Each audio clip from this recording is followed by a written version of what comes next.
Good evening and welcome to Grosvenor Vale for Tuesday night football. For the National League, it's Wealdstone versus Chesterfield, 4th versus 8th.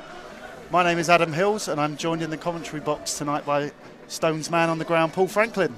Evening, Adam. How are you? All right? Very good, sir. Yourself? Yeah, good. Looking forward to this one under the lights. It is, but it's another chilly Tuesday evening.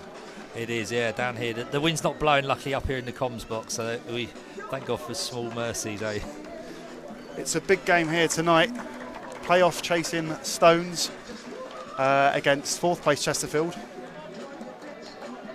Both sides desperately needing a win to maintain those ambitions. Chesterfield probably given up on chasing the top two now, but they'll certainly be looking for home advantage in the playoffs. Yeah, without a shadow of a doubt, and strengthened since we played them a few weeks ago, and they've sort of picked up on their results over the last few weeks as well. So it's going to be a tough task for the Stones tonight.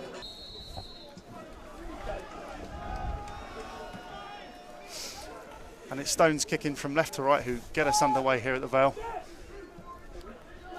And that's a good early ball into the channel for Corey Andrews, who recycles to Sonny Bluelow Everton. Out to Dom Hutchinson, who stings the palms of Ross Fitzsimmons. Good early start for the Stones there. That's brilliant, yes. Straight on the front foot, down that channel. I think Corey Andrews is going to be a pain all night to that back four.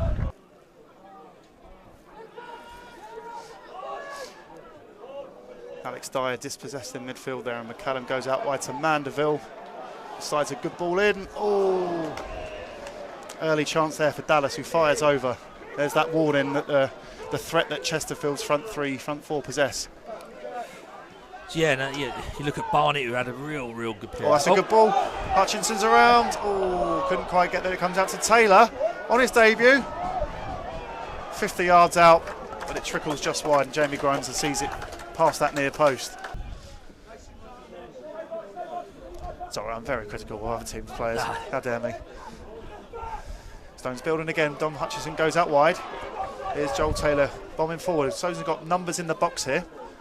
And Taylor goes into the box. Oh!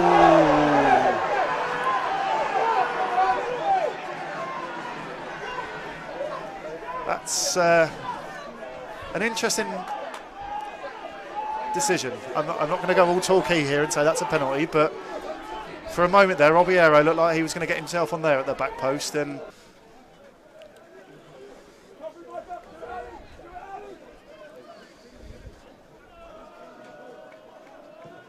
oh wow, and that's a penalty.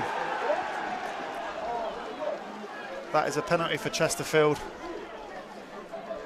I think it was Dyer. Dallas. Yeah, Dyer's on Dallas.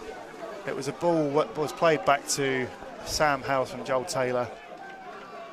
Howes has tried to play in, we'll give it to the feet of Dyer, and it's been nicked off him by Dallas. So that's going to be Paul McCallum, who scored from the spot, sort of waiting for the keeper to go, and he chucked it down the middle on Saturday. So he's got another chance from the spot. Can Howes redeem himself?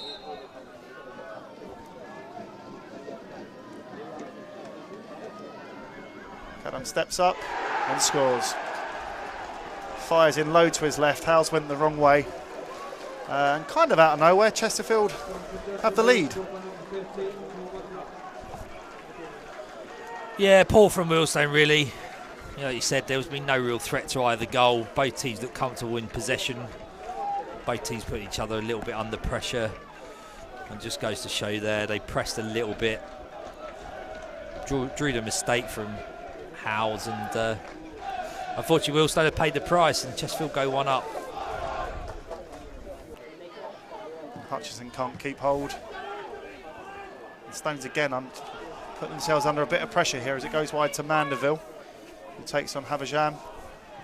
That's a ball into the box. It finds McCallum. Oh, and fired wide from Banks. That's a poor miss. Yeah, there's not many teams at this stage that have got very little to play for. Even the likes of Aldershot, who put a bit of a run together early in the season, are suddenly finding themselves getting dragged back in. As Dyer turns the ball forward, Charles turns the ball forward. Thought Low Everton was offside, but flag never went up. Yeah, Paul Cook wasn't too impressed with that decision. I have to agree with him. He looked miles offside. The linesman, although the ball went close to him, the linesman never put his flag up. But We go again with a diagonal, yeah. Barker turns and finds Obiero. And that's a lovely ball. Oh, Sonny Blue Everton on the stretch there. Another good bit of play from the Stones there. Oh, Cook blows blind. Quickly goes forward. Dallas is running alongside him, but quickly goes by himself. Plays in Cole-Clough, who's got a clear sight of goal.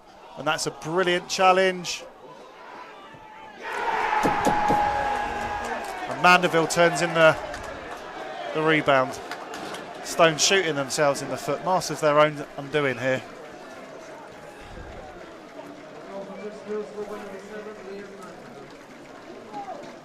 Really disappointing from a Wealdstone perspective there.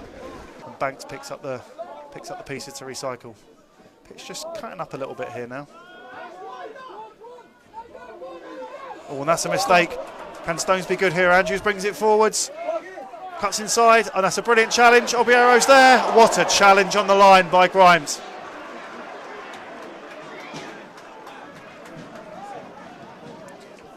And there we have it again. How have Wealdstone not scored? I don't know. I grew up on the train of thought that said the good goals are scored inside the 6-yard box, so that's where I'd have been going. And Banks drives forward here, gets a shot away. Howes pushes it away, and Mandeville from the follow-up has somehow managed to put it over the bar. I think it was a little bit behind him on as Howes pushed that out. Yeah, it came at him quick as he was coming forward onto the ball, wasn't it? And couldn't keep the ball down, if you like, in the front three. Hopefully there's a bit more muscle and experience in him in the National League that might help get at the likes of King and Palmer. Cole-Clough has space here. It's a lovely ball into the middle, and that's 3-0. Dallas is on the end of it. There's the commentator's curse. Just said about Cole-Clough has been a little bit disappointing in this game, but it's a beautiful ball across the face of goal, and Andrew Dallas is on hand to just steer it past.